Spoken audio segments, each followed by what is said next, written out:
আসসালামু আলাইকুম ওয়া রাহমাতুল্লাহ। বন্ধুরা, আজ আমি মিশরের একটা রহস্যময় হরসের চোখ নিয়ে কথা বলবো। সেটা হচ্ছে, সেই চোখ কার? প্রাচীন মিশরের পুরাণ অনুযায়ী পৃথিবী সৃষ্টি হওয়ার পর ঈশ্বর পৃথিবীকে রক্ষা ও শাসন করার জন্য 5 জন দেবতা পাঠান। এরা হলেন পৃথিবীর দেবতা গেব, আকাশের দেবী নাট ও এদের 2 ছেলে 2 মেয়ে। ছেলেদের নাম ওয়াইরিশ ও সেট, মেয়েদের নাম আইসিস ও নেপথাইস। মর্তে এসে ওসাইরিসের সঙ্গে আইসিসের বিবাহ হয় এবং সেটের সঙ্গে নেপথাইসের। দেবতা গেব তার প্রথম সন্তান ওসাইরিসের হাতে পৃথিবীর শাসনভার তুলে দেন। ওসাইরিস তার বিচক্ষণতা দিয়ে সারা পৃথিবী শাসন করতেন। মিশরের মানুষ তাকে খুব ভালোবাসত। ওসাইরিসের ভাই সেট ছিলেন ভীষণ লোভী মানসিকতার।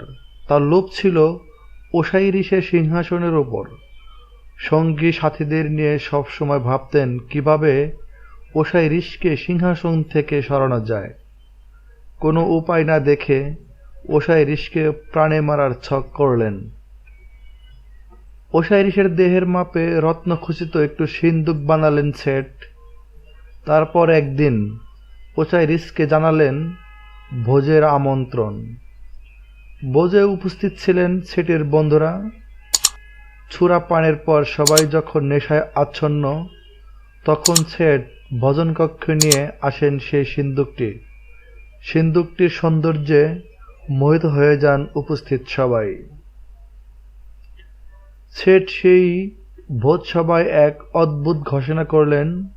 সেট বললেন, যিনি এই সিন্দুকের ভিতরে শুতে পারবেন, এই সিন্দুক তার।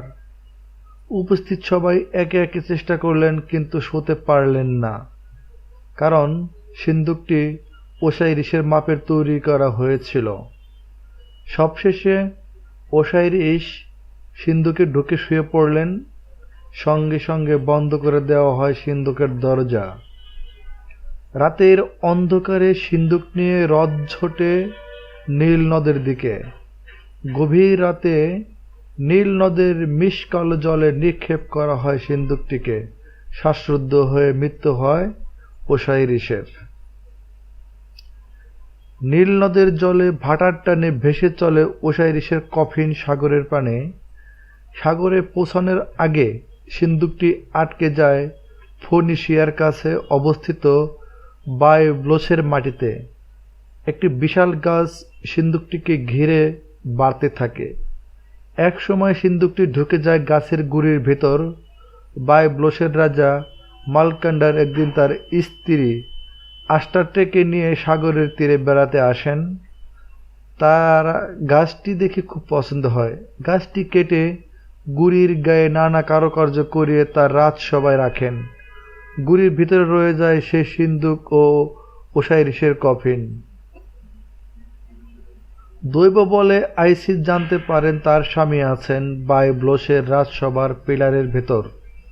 নিজের পরিচয় নিয়ে আসেন সেই পিলার। গুড়ি কেটে বের করেন ওসাইরিসের কফিন। সেটের স্ত্রী নেপথাইসের ভরসায় সিন্দুকটি রেখে স্বামীকে বাঁচানোর জন্য প্রয়োজনীয় জড়িবুটি আনতে যান। কোনোভাবে খবর পেয়ে সেট এসে ওসাইরিসের দেহ টুকরো টুকরো করে কেটে নীল নদের জলে ও মরুভূমিতে ছড়িয়ে দেন। নেপথাইসের সহায়তায় ওসাইরিসের পুরুষাঙ্গ ছাড়া দেহের প্রায় সবকটি টুকরো খুঁজে পান দেবী আইসিস। টুকরোগুলিকে একত্রিত করে স্বামীর প্রাণ দান করেন আইসিস। ওসাইরিসের দেহের ভেতর জন্ম নেয়া একটি অঙ্কুরকে নিজের গর্ভে স্থাপন করেন। অঙ্কুরটি থেকে জন্ম নেন শক্তিশালী দেবতা হরাস।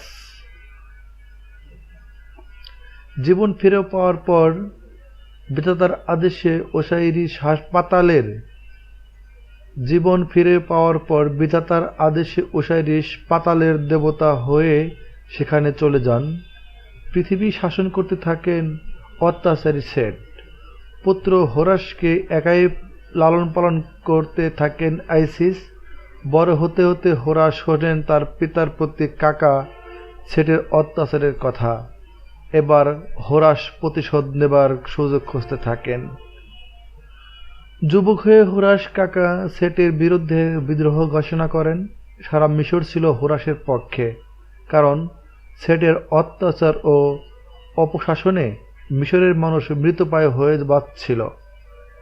এরপর দফায় দফায় যুদ্ধ বাঁধে কাকা সেটের সঙ্গে ভাইপো হোরাসের। কখনো যেতেন কাকা সেট, কখনো হোরাস, কিন্তু সত্যের জয় হয়। হোরাসের হাতে নিহত হন সেট।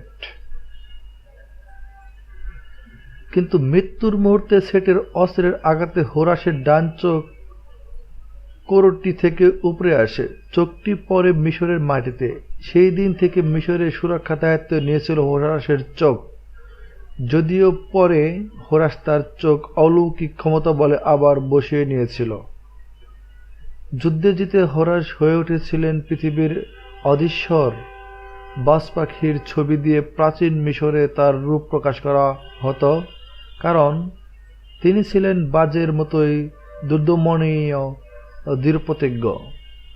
রাজপাখি রূপ ধরে সবার অলক্ষ্যে আকাশ থেকে মিশরের ওপর নজরদারি চালাতেন।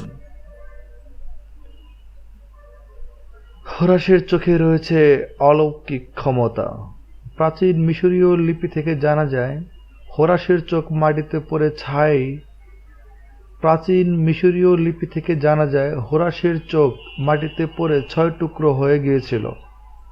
6টি টুকরোর প্রত্যেকটি টুকরো মিশরের প্রত্যেকটি মানুষের এক একটি ইন্দ্রিয়ের সঙ্গে সম্পর্ক স্থাপন করেছিলেন।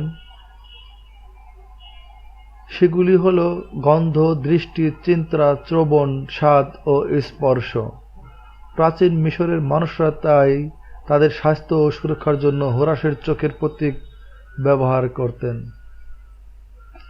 যেহেতু অলৌকিক ক্ষমতার মাধ্যমে হোরাসের সেই চোখটি ফিরিয়ে আনা হয়েছিল, তাই প্রাচীন মিশরবাসীর বিশ্বাস করতেন হোরাসের চোখে নানা রকম অলৌকিক ক্ষমতা রয়েছে।